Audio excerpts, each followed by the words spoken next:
नमस्कार। आकाशवाणी से प्रस्तुत है समाचार संध्या।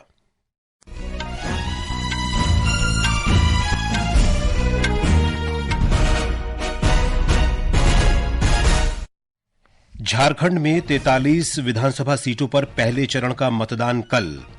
11 राज्यों की 33 विधानसभा सीटों पर भी कल उपचुनाव कराए जाएंगे।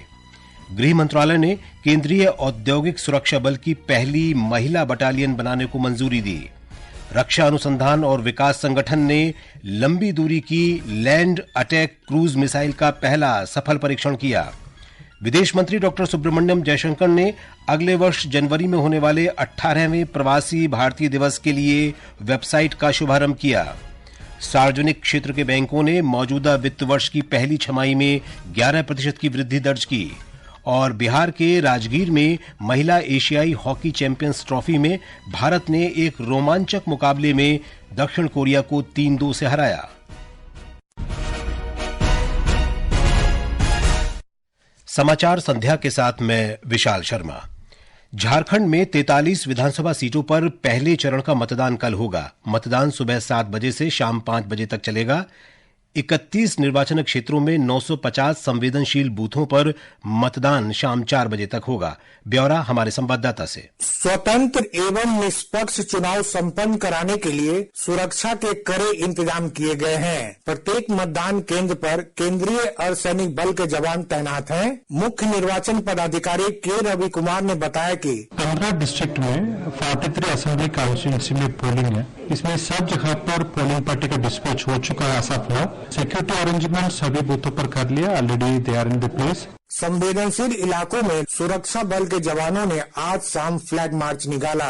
अंतर जिला सीमा को सील कर दिया गया है ताकि असामाजिक तत्वों की गतिविधियों पर रोक लगाई जा सके। सीमावर्ती इलाकों में नक्सली गतिविधियों पर अंकुश लगाने के लिए संयुक्त अभियान चलाया जा रहा है। आकाशवाणी समाचार के लिए रांची से संजीव शर्मा के साथ कृष्ण कुमार लाल। दूसरे चरण में 38 सीटों के लिए 20 नवंबर को मतदान होगा। मतों की गिनती 23 नवंबर को होगी। महाराष्ट्र विधानसभा चुनाव का प्रचार भी चरम पर है। विभिन्न राजनीतिक दलों के शीर्ष नेता मतदाताओं को लुभाने के लिए हर संभव प्रयास कर रहे हैं। भारतीय जनता पार्टी के वरिष्ठ नेता और प्रधानमंत्री नरेंद्र मोदी ने आज महाराष्ट्र के सोलापुर में एक जनसभा को संबोधित किया। श्री मोदी ने कहा कि महायुति सरकार महिलाओं के कल्याण और किसानों की भलाई के साथ मुख्यमंत्री माझी लाडकी बहन योजना जैसी विभिन्न योजनाएं शुरू कर रही है। हमने यहाँ किसानों की सिंचाई की समस्या को दूर करने पर फोकस किया। हमारे प्रयासों से सोलापुर जिले के कई गांवों का जलस्तर बढ़ रहा है। महायुति सरकार ने किसानों के बिजली के बिल माफ कर दिए। हमारी कोशिश है कि अब किसानों को बिजली का बिल भरना ही ना पड़े। प्रधानमंत्री नरेंद्र मोदी ने आज शाम पुणे में महायुति उम्मीदवारों के समर्थन में एक चुनावी रैली को भी संबोधित किया। प्रधानमंत्री ने कहा कि पुणे को भविष्य में सबसे अधिक कनेक्टेड शहर बनाया जाएगा। मध्यम वर्ग को देश की रीढ़ बताते हुए प्रधानमंत्री ने कहा कि मध्यम वर्ग के योगदान के आधार पर देश तीसरी सबसे बड़ी अर्थव्यवस्था बनने की ओर अग्रसर है। वहीं कांग्रेस के वरिष्ठ नेता राहुल गांधी ने कहा है कि केंद्र सरकार गरीबों, आम लोगों और किसानों की परवाह नहीं करती। महाराष्ट्र में एक रैली के दौरान उन्होंने केंद्र सरकार पर यह आरोप लगाया। श्री गांधी आज गोंदिया जिले में महाविकास अघाड़ी और कांग्रेस उम्मीदवारों के लिए प्रचार कर रहे थे। प्रमुख निर्वाचन क्षेत्रों की जानकारी की हमारी श्रृंखला में आज एक नजर महाराष्ट्र के भंडारा जिले के सकोली विधानसभा सीट पर। साकोली निर्वाचन क्षेत्र का प्रतिनिधित्व महाराष्ट्र प्रदेश कांग्रेस कमेटी के अध्यक्ष नाना पटोले कर रहे हैं। इस साल भाजपा ने राष्ट्रवादी कांग्रेस पार्टी से भाजपा में आए अविनाश ब्राह्मणकर को मैदान में उतारा है। इसलिए साकोली में मुख्य मुकाबला भाजपा और कांग्रेस के उम्मीदवारों के बीच में है। साकोली में 3,28,000 से ज्यादा मतदाता है। यहाँ मुख्य मुद्दे धान फसल की कीमतें, रोजगार और उद्योगों की कमी है। धनंजय वानखेड़े, आकाशवाणी समाचार, नागपुर। भारतीय जनता पार्टी ने आज कांग्रेस पर आगामी झारखंड और महाराष्ट्र विधानसभा चुनाव में वोटों के लिए एक विशेष अल्पसंख्यक समुदाय में विभाजनकारी और रूढ़िवादी ताकतों के साथ साजिश रचने का आरोप लगाया। नई दिल्ली में पार्टी के वरिष्ठ नेता रविशंकर प्रसाद ने कांग्रेस और इंडिया गठबंधन पर आरोप लगाया कि वे चुनावी संभावनाओं को मजबूत करने के लिए राष्ट्रीय एकता का विरोध करने वाले समूहों के साथ गठबंधन कर रहा है। कांग्रेस पार्टी और इंडिया गठबंधन लोग जितने संकीर्ण मानसिकता वाले लोग हैं, जो मुस्लिम समाज के समर्थक छोड़िए सुधार के भी खिलाफत करते हैं, और ये सारी जमात वही है जिसने 3 तलाक का भी विरोध किया था। और आज इतने साल होने के बाद भी कांग्रेस पार्टी ऐसे ही तत्वों के बहाने चुनाव जीतने का षड्यंत्र करती है। 11 राज्यों की 33 विधानसभा सीटों पर कल ही उपचुनाव कराए जाएंगे। मध्य प्रदेश में कल सुबह 7 बजे से शाम 6 बजे तक बुधनी और विजयपुर विधानसभा सीटों पर उपचुनाव के लिए वोट डाले जाएंगे। सीहोर जिले की बुधनी सीट केंद्रीय मंत्री शिवराज सिंह चौहान के लोकसभा सांसद बनने के बाद रिक्त हुई है। बिहार में इमामगंज, बेलागंज, तरारी और रामगढ़ विधानसभा क्षेत्रों में होने वाले उपचुनाव के लिए सभी तैयारियां पूरी कर ली गई हैं। 12 लाख से अधिक मतदाता 38 उम्मीदवारों के राजनीतिक भाग्य का फैसला करेंगे। एक रिपोर्ट।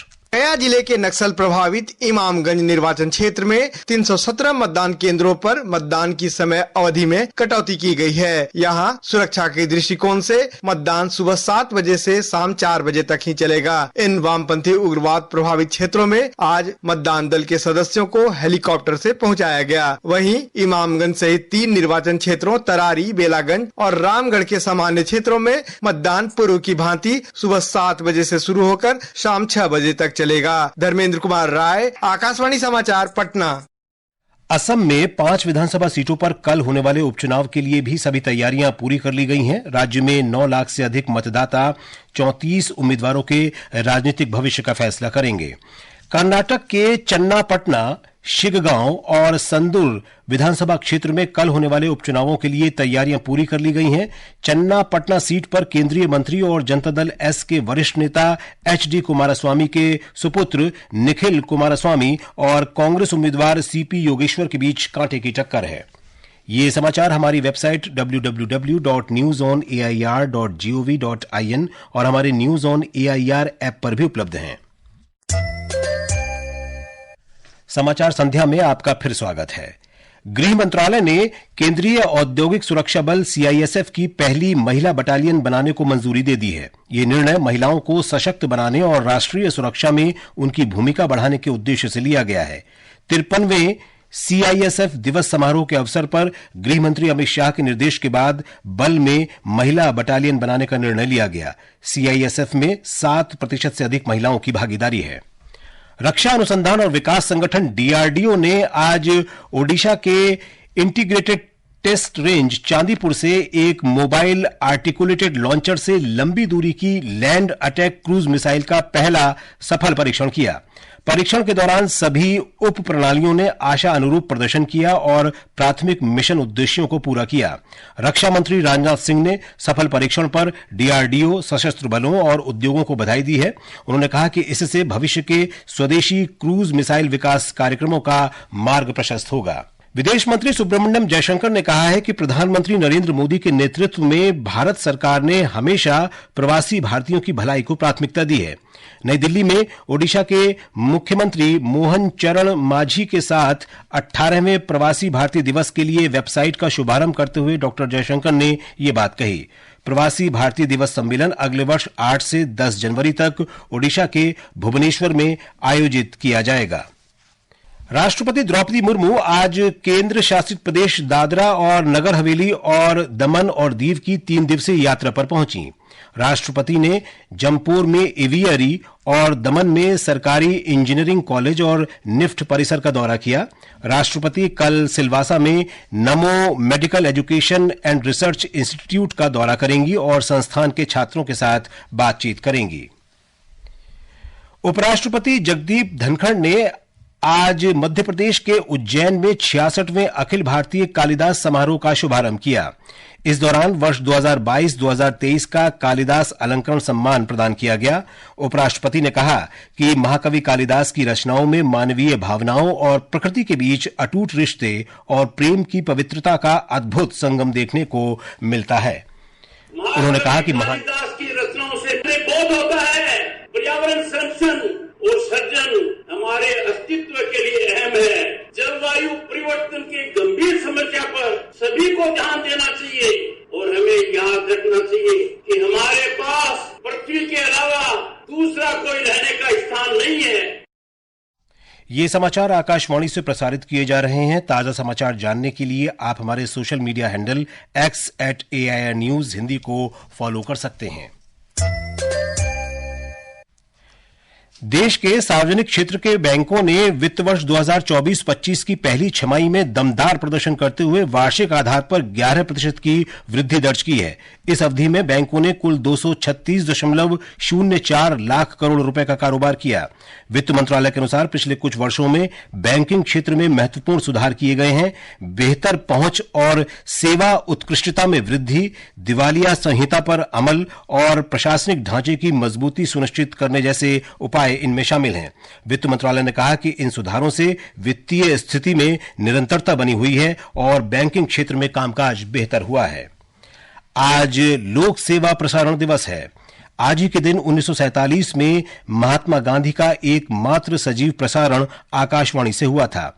ये दिवस पूरे देश में सांस्कृतिक विविधता को बढ़ावा देने और शिक्षित करने में आकाशवाणी की महत्वपूर्ण भूमिका के बारे में बताता है। इस अवसर पर प्रसार भारती के अध्यक्ष नवनीत कुमार सहगल ने राष्ट्र के प्रति महात्मा गांधी की प्रतिबद्धता के बारे में बताया। इस अवसर पर नई दिल्ली के आकाशवाणी भवन में एक कार्यक्रम का आयोजन किया गया। कार्यक्रम के दौरान आकाशवाणी की महानिदेशक डॉक्टर प्रज्ञा पालीवाल गौड़, दूरदर्शन की महानिदेशक कंचन प्रसाद और अन्य वरिष्ठ अधिकारी भी उपस्थित थे। बिहार के राजगीर में महिलाओं की एशियाई चैंपियंस ट्रॉफी हॉकी में आज भारत ने रोमांचक मुकाबले में दक्षिण कोरिया को 3-2 से हरा दिया। प्रतियोगिता में यह भारत की लगातार दूसरी जीत है।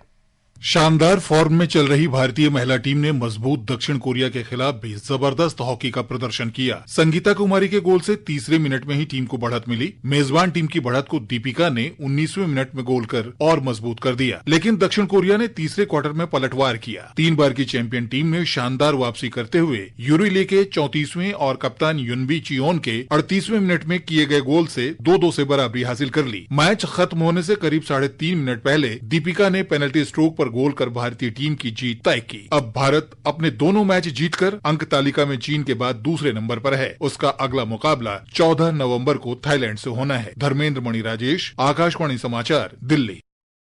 प्रधानमंत्री नरेंद्र मोदी ने पंकज आडवाणी को विश्व बिलियर्ड्स चैंपियन बनने पर बधाई दी है। श्री मोदी ने अपने संदेश में उनके समर्पण, जुनून और प्रतिबद्धता की सराहना की। आज हरिबोधिनी एकादशी है। देश और विदेश में ये दिन श्रद्धा और उल्लास के साथ मनाया जा रहा है। माना जाता है कि आज के दिन ही भगवान विष्णु 4 महीने की नींद से जागते हैं। इस अवसर पर तुलसी के पौधे की पूजा की जाती है। और अब अंत में मुख्य समाचार एक बार फिर। झारखंड में 43 विधानसभा सीटों पर पहले चरण का मतदान कल। 11 राज्यों की 33 विधानसभा सीटों पर भी कल उपचुनाव कराए जाएंगे। गृह मंत्रालय ने केंद्रीय औद्योगिक सुरक्षा बल की पहली महिला बटालियन बनाने को मंजूरी दी। रक्षा अनुसंधान और विकास संगठन ने लंबी दूरी की लैंड अटैक क्रूज मिसाइल का पहला सफल परीक्षण किया। विदेश मंत्री डॉक्टर सुब्रमण्यम जयशंकर ने अगले वर्ष जनवरी में होने वाले 18वें प्रवासी भारतीय दिवस के लिए वेबसाइट का शुभारंभ किया। सार्वजनिक क्षेत्र के बैंकों ने मौजूदा वित्त वर्ष की पहली छमाही में 11% की वृद्धि दर्ज की। और बिहार के राजगीर में महिला एशियाई हॉकी चैंपियंस ट्रॉफी में भारत ने एक रोमांचक मुकाबले में दक्षिण कोरिया को 3-2 से हराया। इसके साथ ही समाचार संध्या का ये अंक समाप्त हुआ। नमस्कार।